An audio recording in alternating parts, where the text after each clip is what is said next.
హైదరాబాద్ బాపూజీ నగర్లో పవిత్రను దారుణంగా చంపిన ఉమాశంకర్ను చంపేయాలి అని అంటున్నారు మృతురాలి బంధువులు. ఉమాశంకర్ ఇంటికొచ్చేటప్పుడు కత్తి తీసుకునే వచ్చాడని, ఇలా చేస్తాడని ఊహించలేదని కన్నీటి పర్యంతమవుతోంది మృతురాలి తల్లి. పవిత్రను అనుమానంతోనే చంపేశాడు అంటున్నారు స్థానికులు. ఇలాంటి వ్యక్తిని ఇంటికి రానివ్వడమే పెద్ద తప్పంటున్నారు. ఉమాశంకర్ని కూడా పవిత్రను చంపేసినట్టుగా చంపితేనే న్యాయం జరుగుతుంది అని అంటున్నారు మృతురాలి బంధువులు. పూర్తి సమాచారం మా ప్రతినిధి సుజాత అందిస్తారు. అత్యంత కిరాతకంగా పవిత్రని హతమార్చినటువంటి ఘటన చోటు చేసుకుంది. తనని కొడుకు కంటే కూడా ఎక్కువగా ఆదరించారు పవిత్ర తల్లిదండ్రులు. ప్రస్తుతం పవిత్ర తల్లిదండ్రులు మనతో పాటు ఉన్నారు. అమ్మ, నిజంగా తనని ఒక కొడుకు కంటే ఎక్కువగా ఉమాశంకర్ని మీరు చూశారు. ఎందుకు ఇలా చేశాడు? అసలు చేసుకుంటానని చేసింది, ఏం చేసిండో నాకు తెలియదు. అంటే రోజు మీ ఇంటికి వచ్చేమన్నా అమ్మాయిని అనుమానించడం కానీ ఏమన్నా? అవేం లేవు, ఏం అలాంటివి ఏం లేవు. అంటే ఎప్పుడైనా గొడవలు జరిగాయా మీకు? కానీ ఏం లేవు, అలాంటి గొడవలు ఏం లేవు.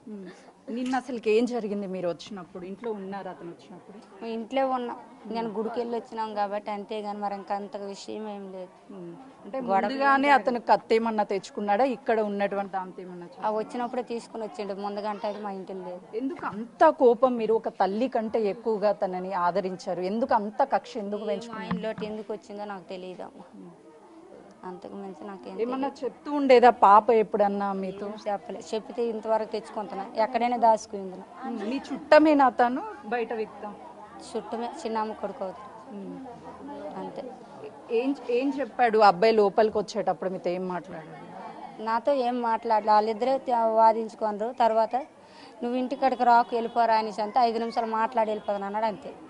అంటే తను కత్తి తెచ్చుకొని పాపని కళ్ళ ముందే పొడిచంత కోపం అవన్నీ అసలు ఆయనకి ఎందుకు ఏర్పడ్డాయి? అంత ద్వేషం? అంత ఆలోచన అందలేదమ్మా, నాకు ఆ మాటే తెలియదు. తెలిస్తే ఎందుకు రానిస్తాను? ఏం జరిగింది? ఏం పని చేస్తాడు అబ్బాయి? పేరు ఏంటి? ఉమాశంకర్. ఏం పని చేస్తాడు? టైల్స్ పని చేస్తాడు అంతే. అంటే అక్క చివరిగా నీతో ఎప్పుడు మాట్లాడింది? తనతో చాలా ఫ్రెండ్లీగా ఉంటావు నువ్వు, రోజు ఉంటాం, అందరం ఒకేలాగా ఉంటాం. ఏమంతకు మించి నేను చెప్పలేను, ఇప్పుడు కూడా లేదు, నాకు లేట్ అయిపోతుంది. ప్రస్తుతానికి చూడొచ్చు పవిత్ర తల్లి కన్నీరు మున్నీరు అవుతుంది. ఎందుకనంటే ఎంతో అల్లారు ముద్దుగా పెంచుకున్నాము, మాకు కానీ అన్యాయం చేశాడు, తనని కఠినంగా శిక్షించాలి. ఎందుకనంటే తను నిత్యం కూడా ఆ అమ్మాయిని పవిత్రని అనుమానిస్తూ ఉండేవాడు. అనుమానించినటువంటి ఘటనతోనే మొత్తం కక్ష పెంచుకొని ఈ విధంగా చేశాడని చెప్తున్నారు. వాళ్ళతో అమ్మ, మీకు పరిచయమేనా ఉమాశంకర్? మాకు పరిచయం లేదమ్మా. ఇక్కడికి వచ్చి ఏం జరిగిందంట? ఏం జరిగిందంటే ఎప్పుడు వాళ్ళ ఇంటికి వస్తుంటాడు కదా, వస్తుంటాడని అందరికీ చుట్టాలకి అందరికీ తెలిసినే.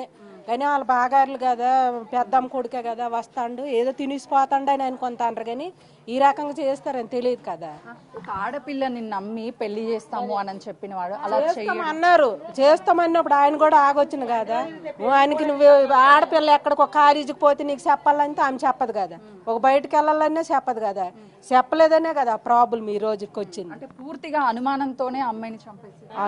అనుమానమే మరి, అనుమానంతోటే కదా చంపినాడు, అనుమానంతోటే చంపినాడు. అంత ఇది ఏం లేదు, మంచిదై, చాలా మంచిదై పాప అయితే. మాకు ఆ విషయాలే తెలియదు. అలాంటి పాప ఎప్పుడు సంతోషంగా ఉంటది, బయట ఎవరితో కూడా ఎక్కువగా మాట్లాడదు, ఇంట్లోనే ఉంటది అని చెప్పి. ఎందుకు ఆ అబ్బాయికి అంత అనుమానం? ఏమో మరి, ఆ దేవుడికే బాగమందుడికే తెలిసిన ఈయన అనుమానం అంటే మరి ఈయన ఏం చేస్తాం? ఆడే మనకి తొలి మళ్ళీ తెలిసినోడైతే ఎవరికైనా గట్టికి బీడించి అడుగుతాం మనము.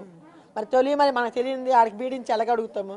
వాడు ఎక్కడో ఉంటాడు, వాడు ఇక్కడికి వచ్చి చంపే పరిస్థితి ఆడికి ఎందుకు వచ్చింది? అదే అలాగే చంపుతామంటే అప్పుడు మేము ఉండమా? మేము వాడికి కూడా అలాగే చేద్దాం కదా, అంతేనా లేదా? ఇప్పుడు అమ్మాయిని, చనిపోయిన అమ్మాయిని ఎవరం తీసుకురాలేదు, కానీ అబ్బాయిని ఏ విధంగా శిక్షిస్తే న్యాయం జరిగిద్ది అనుకుంటున్నారు? మరి ఏ విధంగా ఈ అమ్మాయికి ఎలా చేశాడో ఆ అబ్బాయికి అలా చేయాలని మాకుంది.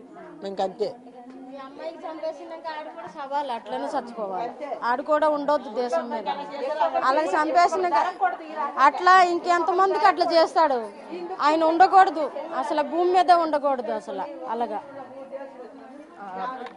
పవిత్రని అనుమానంతో చంపేశాడు కాబట్టి తనని కూడా చంపేసేయాలి అని చెప్తున్నారు. ఇక్కడే పవిత్ర తన కుటుంబ సభ్యులతో ఎంతో సంతోషంగా ఉండేది. కనీసం బయటికి కూడా రానటువంటి అమ్మాయి, ఆ అమ్మాయిని అనుమానించి కళ్ళ ముందే, తల్లిదండ్రుల కళ్ళ ముందే కత్తితో కిరాతకంగా పొడిచి చంపాడు. వెంటనే రక్తపు మడుగుల్లో చూసినటువంటి తల్లి తట్టుకోలేకపోయింది. పాపని చివరి క్షణం వరకన్నా సరే కాపాడుకోవాలి అని చెప్పేసి ప్రయత్నించింది. కానీ అప్పటికే ఆ రక్తపు మడుగుల్లో పవిత్ర చనిపోయింది. ఖచ్చితంగా కూడా హతమార్చినటువంటి వ్యక్తిని ఉరి తీయాలి, లేదంటే మాకు అప్పచెప్తే మేమే తన మీద రివెంజ్ తీర్చుకుంటాము, మా పాపకి న్యాయం చేసుకుంటాము అని చెప్పేసి కుటుంబ సభ్యులు చెప్తున్నారు. కెమెరామెన్ శ్రీకాంత్తో సుజాత, వారాసి కూడా.